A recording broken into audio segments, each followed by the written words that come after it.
After a season that was just all over the place, Manchester United is at a huge, huge crossroads. And really, the question everyone's asking is pretty simple, but it's massive. Is this the start of a real comeback, or is this club about to completely collapse? All right, let's get into it. So, at the end of what was a truly brutal season, you had the new head coach, Ruben Amorim, standing right there on the Old Trafford pitch, making this massive promise to the fans. Just pure, unfiltered hope. But that hope immediately slammed into a very, very harsh reality. Because this is where Manchester United finished in the Premier League. 15th. I mean, think about that. It's their worst league finish in over 50 years. For a club this size, that's a historically bad season. And look, the manager himself didn't pull any punches. He flat out said he was embarrassed. You know, when the guy in charge admits that level of failure, you know just how high the stakes are. So after a season that some people were literally calling relegation form, Manchester United finds itself at this critical turning point. Is this the moment a real recovery actually starts? Or are we about to watch another one of those painful cycles of disappointment all over again? Okay, so is there any actual reason to be optimistic here?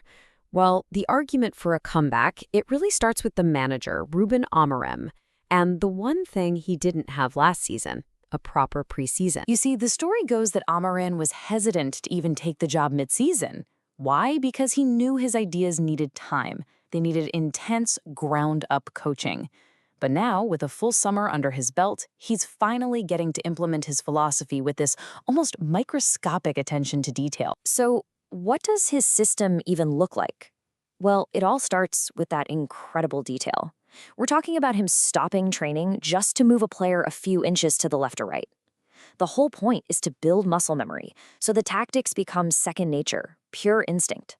If one person is off, the whole thing can fall apart.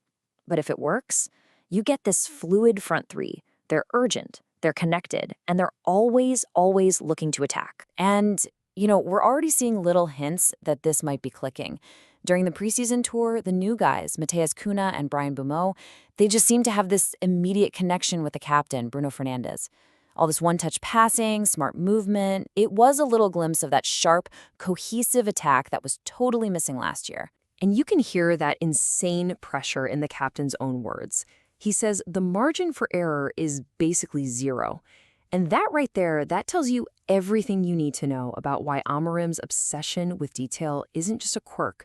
At a club like Manchester United, it's an absolute necessity. Now, that pressure to get it right led to a really aggressive rebuild this summer. The club was laser-focused on fixing what was, without a doubt, its single biggest problem last season, scoring goals.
44.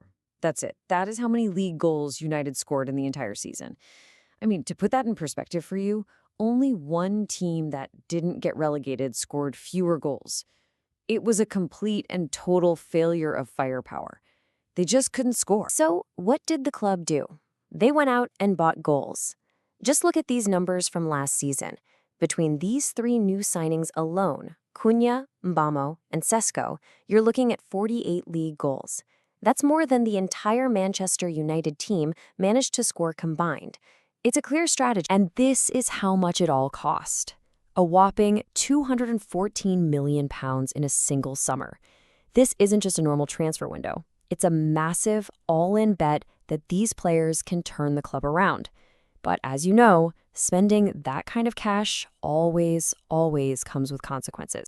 And that brings us to the sobering reality check. Because for all the tactical promise and all the big spending, there are some major roadblocks that could derail this whole thing before it even really gets started. So here's the fundamental problem in a nutshell. On one hand, you have the ambition, the need to spend whatever it takes to get back to the top. But on the other hand, you've got this hard wall, the Premier League's financial rules, the PSR. They're still in place and have been called a huge blow to United's spending plans. So to stay within those rules after spending so much, United now has to sell players. And this isn't just about trimming the squad a little bit. It's a financial necessity. They have to get players like Jadon Sancho and Antony off the books, and they might even have to consider selling valuable young guys. It just adds another layer of difficulty to this whole rebuild. And it's not just about the money, right? There are real questions on the pitch, too. Like, is it two-man midfield really going to be enough to compete in the Premier League? And even with these new attackers, have they done enough to close the gap on rivals like Newcastle and Aston Villa, whose own projects are much further along? So you're left with these two powerful, completely opposite stories that are going to define Manchester United's entire season. Is this the real deal, or is it just another false dawn? At the end of the day, it all boils down to this. On the hope side, you've got Amorim's detailed coaching, that massive £214 million investment in goals, key players like Fernandes being all in, and hey, no European football to distract them. But the doubt side is just as heavy. The immense pressure from last season, those restrictive financial rules, the fact they have to sell players, and rivals who are just more settled and, frankly, ahead of them. And that leaves us right here with the ultimate question. After so many years of chaos, have Manchester United finally found the right coach and the right strategy to start the long climb back? Or is this massive summer gamble just the setup for another spectacular collapse? The only way we're gonna find out is to watch.